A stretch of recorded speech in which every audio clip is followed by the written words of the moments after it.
U-turns, tight boxes, cone weaves, stopping and swerving.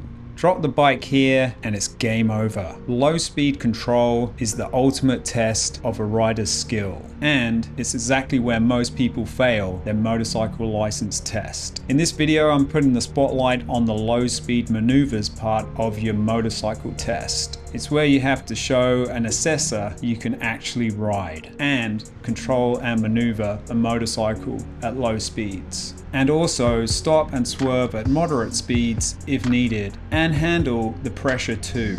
The learner wheels are off, no more stabilizers, basically big boy and big girl riding. It's one thing to navigate cones in a car park on your own, but it's a whole different ball game when the assessor is watching and the pressure is on, and it's pass or fail.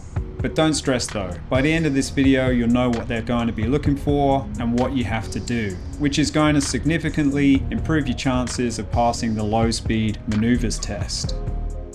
Even if you live somewhere where you don't need a license to ride a motorcycle and don't need to take any courses, it's still worth acting as if you do. You'll be a much better rider for it. Most people enjoy doing the learner course and the pre-learner course, and if they don't, it's the first sign that riding a motorcycle might not be for them. Even if you've put the hours of practice in and use the friction zone, have good rear brake usage, and look through your U-turns, it's a good idea to know how your use of these is going to be tested when you take your motorcycle test. When you take your motorcycle test, all the focus tends to be placed on the slow speed maneuvers test, which is at the end of the day, and passing it. But you also have to pass the assessed road ride 2, which is earlier on in the day, and the assessor can fail you, and that's game over.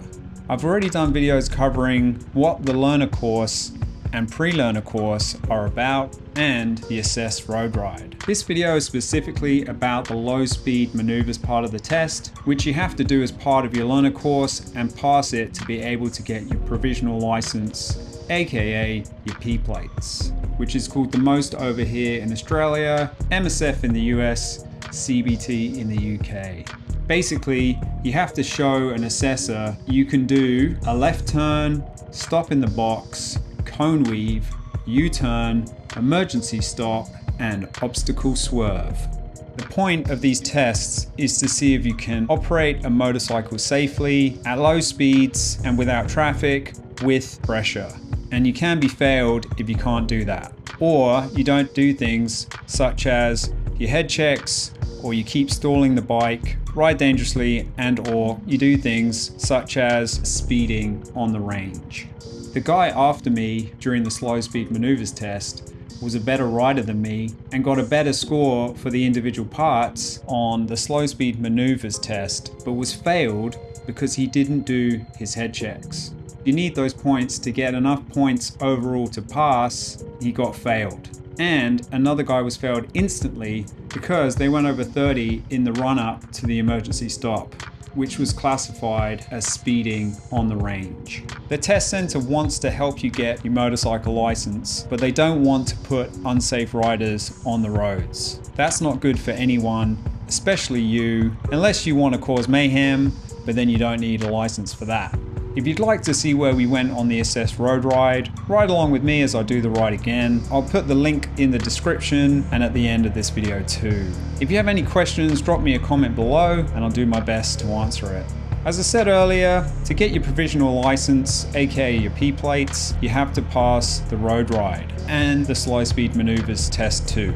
There's quite a bit to cover with both of those, and if you're not confident you can pass both, you're probably not ready, which is totally fine. I just kept practicing until I felt ready. It would have been a bummer to fail and have to pay for a retest too.